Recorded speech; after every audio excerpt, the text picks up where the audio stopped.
Hello बच्चों, कैसे आप सब। लास्ट के 2 वीडियो में हमने बात की थी अर्थशास्त्र की, अर्थव्यवस्था के बारे में। ठीक है, आज भी फर्स्ट चैप्टर का कुछ चीज़ें जो आर्थिक विकास से संबंधित है उसके बारे में हम चर्चा करेंगे।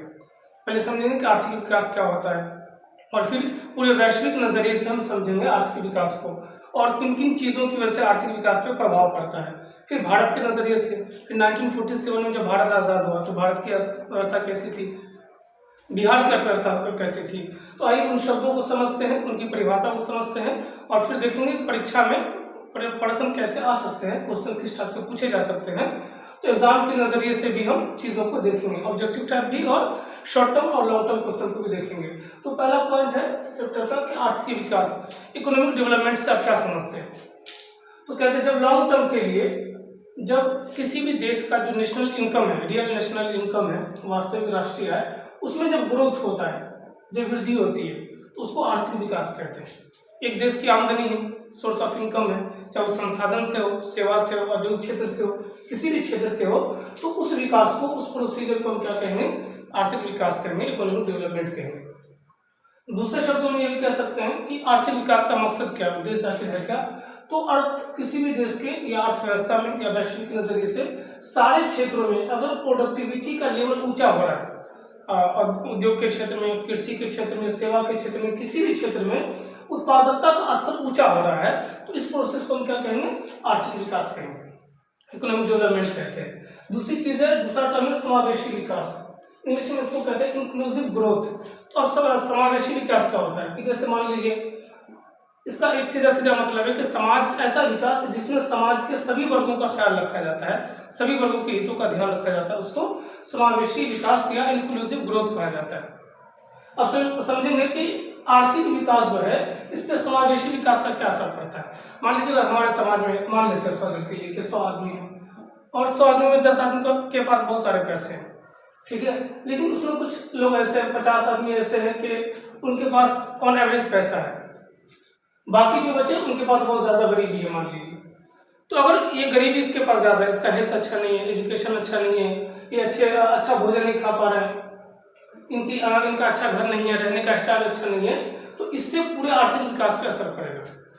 कैसे असर पड़ेगा, मान लीजिए 10 आदमी है, इसके पास बहुत ज़्यादा पैसा है, इंडस्ट्री लगा रहे हैं, बहुत सारी चीज़ें बनवा रहे हैं, तो अगर इनके पास पैसा नहीं है और इनके पास एथिकल और मॉरल क्वालिटी भी नहीं है, एजुकेशन नहीं है, तो समझेंगे इन चीज़ों को, तो ये क्या करेंगे कि उस विकास में बाधा डालेंगे, या तो क्राइम करेंगे, या जैसे आप देखा होगा अपने नक्सल इलाके में क्या होता है कि गवर्नमेंट क्या बनाती है, उसमें रोड बनाती है, सड़क बनाती है, उसके अलावा बिजली इलेक्ट्रिसिटी का काम करती है और बहुत सारे प्रोजेक्ट बनाती है, फैक्ट्री वर्क बनाती है।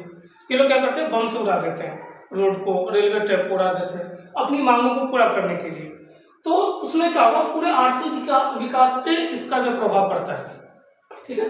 तो हमें आर्थिक विकास करना है, साथ में ये भी याद रखना है कि समावेशी विकास हो, समाज के हर वर्ग का हो। जैसे आप देखेंगे इंटरनेशनल लेवल पे WHO है हेल्थ के लिए, उसके अलावा फूड प्रोग्राम के लिए, पूरी दुनिया में कहीं गरीबी ना हो, जैसे अफ्रीका में गरीबी है, इंडिया में गरीबी है, एशिया में बहुत ज़्यादा गरीबी है, तो ये गरीबी से निकले ताकि कैसा ग्रोथ हो, इंक्लूसिव ग्रोथ हो। कैसे इंक्लूसिव ग्रोथ होगा, अगर इनको जैसे एग्जाम्पल के तौर पर मान लेते हैं, बिहार में 51 का एक आंकड़ा बताया, सरकारी आंकड़ा है कि बिहार के 51% महिलाओं में एनीमिया की बीमारी है, यानी खून की कमी।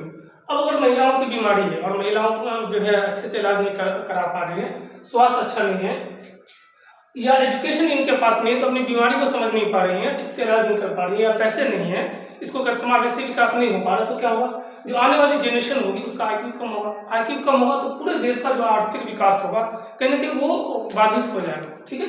तो आने वाली जनरेशन हमारी क्या अच्छी हो, उसका हेल्थ अच्छा हो, एजुकेशन अच्छा हो, तो क्या हो, उससे पूरे देश का विकास होगा, आर्थिक विकास होगा। और अगर नहीं हो पाया, किसी को अगर फूड अच्छा नहीं मिल पाया, खाना अच्छा नहीं मिल पाया, पौष्टिक भोजन जिसको कहते हैं, अच्छे कपड़े नहीं मिल पाए, अच्छा जो है एजुकेशन नहीं मिल पाया, तो पूरा आर्थिक विकास इससे बाधित होता है। तो हम कह सकते हैं सिंपल शब्दों में कि समावेशी विकास एक ऐसा विकास है जिसमें समाज के सभी वर्गों का विकास होता है, सभी वर्गों का ध्यान रखा जाता है। जैसे स्कूल में कोई विकलांग बच्चा है, अंधा बच्चा है, अब नॉर्मल बच्चा है, और उसका हम ख्याल रखेंगे तो ये अब नॉर्मल बच्चा बच्चा तो बहुत सारा काम करेगा।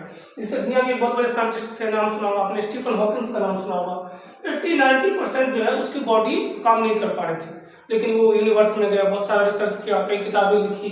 तो इसको कहते हैं समावेशी विकास, यानी समाज के हर वर्गों का ख्याल रखा जाता है। उसके अलावा एक और विकास है, एक और टर्म है, अगला देखते हैं। यहाँ तक समझ में आ गया होगा, अगर नहीं समझ में आया तो कमेंट कीजिएगा, फिर से डिटेल करेंगे इसको। एक है सतत विकास, सस्टेनेबल डेवलपमेंट। सतत विकास के बारे में सब कहते हैं, सस्टेनेबल डेवलपमेंट कहते हैं कि नॉर्वे की प्राइम मिनिस्टर थी, तो उसकी अध्यक्षता में एक कमेटी बनी थी। उस कमेटी ने एक रिपोर्ट दिया था, रिपोर्ट का नाम था, एग्जाम में सवाल पूछ भी सकता है, रिपोर्ट का नाम था our common future, our common future, हमारा साझा भविष्य। किसका? हमारा, हम सबका साझा भविष्य। और क्या सिफारिश उसने दी थी, ये बात चली लोगों की नजर में। एक बात ये आ गई कि जैसे हम विकास करेंगे, डेवलपमेंट करेंगे, तो रिसोर्सेज का यूज होगा, जैसे पेट्रोल है, कोयला है, इसके अलावा भी मिनरल्स वगैरह, खनिज है। तो जैसे संसाधन का यूज होगा तो क्या होगा कि आने वाली पीढ़ी के लिए कुछ बचेगा नहीं। तो क्या होगा, जैसे जैसे डेवलपमेंट होगा, हमारी जो है क्या पॉल्यूशन भी बढ़ेगा, और हम जो है क्या कहते हैं, पूरी तरह से गरीबी के दलदल में धंस जाएंगे, या पूरा रिसोर्स यूज अभी हो जाएगा तो फ्यूचर हमारे लिए ठीक नहीं होगा। तो उसके लिए एक कमेटी बनी, उस कमेटी ने रिपोर्ट दिया आवर कॉमन फ्यूचर। उसने कहा कि नहीं, विकास भी साथ में होगा और हम अपने संसाधन को भी बचाएंगे। तो एग्जाम में सवाल पूछता है सतत विकास से आप क्या समझते हैं, तो आसान शब्दों में लिखेंगे ऐसे, जो हमारी वर्तमान की आवश्यकता है, जितनी भी नीड है, हमारी आवास की नीड है, भोजन की नीड है, कपड़े की नीड है, जितनी भी नीड है, उस आवश्यकता को पूरा करेंगे, लेकिन हमारे आने वाली जो जनरेशन है, भावी पीढ़ी जिसको कहते हैं, आने वाले बच्चों का ख्याल रखेंगे। तो अब रिसोर्सेज का यूज ऐसे करना कि वर्तमान की भी आवश्यकता पूरी हो जाए और नेक्स्ट फ्यूचर में भी हमारा काम चलता रहे आने वाले बच्चों के लिए। तो ऐसे विकास को हम कौन सा विकास कहते हैं? सतत विकास कहते हैं। अगर दोनों में डिफरेंस पूछेगा तो समावेशी विकास में क्या, समाज के सभी वर्गों का ख्याल रखते हैं, और सतत विकास में कि हम क्या करेंगे, वर्तमान की आवश्यकता को पूरा करेंगे, लेकिन आने वाली जो पीढ़ी है, हमारी भावी पीढ़ी, उसका भी ख्याल रखेंगे। अब सवाल उठता है कि भारत के नजरिए से हम देखेंगे, भारत का आर्थिक विकास की बात करेंगे। 1947 में जब भारत आजाद हुआ तो कई प्रॉब्लम से जूझ रहा था। भारत जब आजाद हुआ 1947 में तो कई तरह की समस्याएं थी। 80% जो है लोग जो है गरीबी के नीचे थे। 90% लोग जो है, लिटरेसी रेट बहुत कम था, बहुत ज़्यादा लोग जो है निरक्षरता बढ़ी हुई थी। अब 1947 में भारत आज़ाद हुआ, समस्या कई तरह की थी, गरीबी था, भूख था, ठीक है, उसके अलावा निरक्षरता था, और बेसिक इंफ्रास्ट्रक्चर की कमी थी, रोड नहीं था, कनेक्टिविटी नहीं थी। तो उसके लिए जो है गवर्नमेंट ने कहा कि प्लान बनाया कि हम क्या करेंगे कि विकास कैसे होगा, पूरे देश का, भारत का विकास कैसे होगा, तो उसके लिए प्लान बनाया। तो उसको कहते हैं आर्थिक नियोजन। क्या होता है आर्थिक नियोजन में, भी समझा देते हैं। कहते हैं राष्ट्र आर्थिक नियोजन में क्या करते हैं, जो राष्ट्र की प्राथमिकता है। अब हर राष्ट्र की अलग अलग प्राथमिकता हो सकती है, अलग अलग स्टेट की अलग अलग प्राथमिकता हो सकती है। तो आर्थिक नियोजन में क्या करते हैं, राष्ट्र की प्राथमिकता के अनुरूप जो है हम संसाधन का उपयोग करते हैं। कोई भी देश क्या करना चाहेगा, विकास करेगा, डेवलपमेंट करेगा। तो डेवलपमेंट करने के लिए क्या करेगा, राष्ट्र की प्राथमिकता देखेगी। कोई भी देश को भी सरकार क्या देखेगा, प्राथमिकता हमारी क्या है, प्राथमिकता क्या थी, गरीबी, भुखमरी, ये आवास, ये सब समस्याएं थी। तो देखेंगे आगे चलकर सरकार ने ऐसी योजना बनाई गरीबी दूर करने के लिए, आवास के लिए, रोजगार के लिए। तो बहुत सारा उन योजनाओं के बारे में पढ़ेंगे। तो आर्थिक नियोजन में हम उन चीजों को शामिल करते हैं कि राष्ट्र की प्राथमिकता के अनुसार क्या करते हैं, संसाधनों का उपयोग करते हैं। किस काम के लिए, विकास के कामों के लिए। तो हम विकास का काम करेंगे और उसके लिए किसका यूज करेंगे, संसाधन का उपयोग करेंगे। किसके अनुसार, तो राष्ट्र की प्राथमिकता के अनुसार। और इसके लिए सबसे पहले क्या किया भारत सरकार ने, फर्स्ट प्राइम मिनिस्टर थे जवाहरलाल नेहरू, उन्होंने क्या किया था, योजना आयोग बनाया, प्लानिंग कमीशन की स्थापना की 15 मार्च 1950 को। इसका काम क्या होता था, 5 वर्ष के लिए योजना बनाना, लॉन्ग टर्म के लिए पढ़े, आर्थिक विकास लॉन्ग टर्म के लिए। तो योजना आयोग भी काम क्या करती थी, 5 साल के लिए योजना बनाती थी, कैसे विकास का काम होगा। हालांकि प्राइम मिनिस्टर जो है, मोदी जी प्राइम मिनिस्टर बनते सबसे पहले प्लानिंग कमीशन को खत्म कर दिया और उसकी जगह पे नीति आयोग लाया, नीति आयोग की स्थापना की। आपसे एग्जाम में क्या पूछेगा कि योजना आयोग की स्थापना कब हुई, तो 15 मार्च 1950 को। और उसके अध्यक्ष कौन होते थे, तो प्राइम मिनिस्टर होते थे, ठीक है, और उन्हीं की अध्यक्षता में काम होता था, प्राइम मिनिस्टर की अध्यक्षता में। अभी कौन काम कर रहा है योजना आयोग की जगह पे, नीति आयोग, जिसका फुल फॉर्म पूरा नाम क्या होता है, national institution for transforming India. और ये काम कर रहा है 1 जनवरी 2015 से। तो एग्जाम में सवाल क्या होगा कि योजना आयोग की स्थापना कब हुई, तो हम याद रखना 15 मार्च 1950। और उसकी जगह पे कौन सा काम करा, तो नीति आयोग। कभी कभी फुल फॉर्म भी पूछ लेता है, बिहार बोर्ड में कुछ भी पूछ सकता है। तो नेशनल इंस्टीट्यूशन ट्रांसफॉर्मिंग इंडिया, और ये काम कर रहा है 1 जनवरी 2015 से। उसके अलावा एक और संस्था बनी, संगठन बना कि भारत के विकास के लिए, जिसका नाम था NDC, national development council, Hindi में कहते हैं राष्ट्रीय विकास परिषद। ये भी सवाल पूछे जाते हैं अक्सर। तो कब बना था ये? अगस्त 1952 में, 6 अगस्त 1952 को राष्ट्रीय विकास परिषद की स्थापना हुई। अब एक और समस्या ये थी कि देश आजाद हुआ तो एक केंद्र की सरकार थी, सेंट्रल गवर्नमेंट थी, दूसरी क्या थी? स्टेट गवर्नमेंट थी, राज्य सरकार। तो दोनों के बीच में कन्फ्लिक्ट ना हो जाए, झगड़े ना हो जाए, विवाद की स्थिति ना हो जाए और विकास का काम बाधित ना हो जाए, तो उसके लिए क्या किया सरकार ने? 6 अगस्त 1952 को राष्ट्रीय विकास परिषद की स्थापना की। और उसमें क्या कर दिया कि उसमें सभी राज्यों को, मुख्यमंत्री को उसका सदस्य बना दिया। किसका? राष्ट्रीय विकास परिषद का, ताकि दोनों मिल करके, दोनों आपस में समायोजन करके विकास का काम आसानी से कर सके। तो ये याद रखना है कि योजना आयोग के अध्यक्ष कौन होते हैं? तो प्रधानमंत्री होते हैं। और राष्ट्रीय विकास परिषद के अध्यक्ष कौन होते हैं? अध्यक्ष नहीं, अध्यक्ष तो प्रधानमंत्री होंगे। उसके सदस्य कौन लोग होते हैं? तो सभी राज्यों के मुख्यमंत्री होते हैं। तो ये रहा आपका योजना आयोग और राष्ट्रीय विकास परिषद।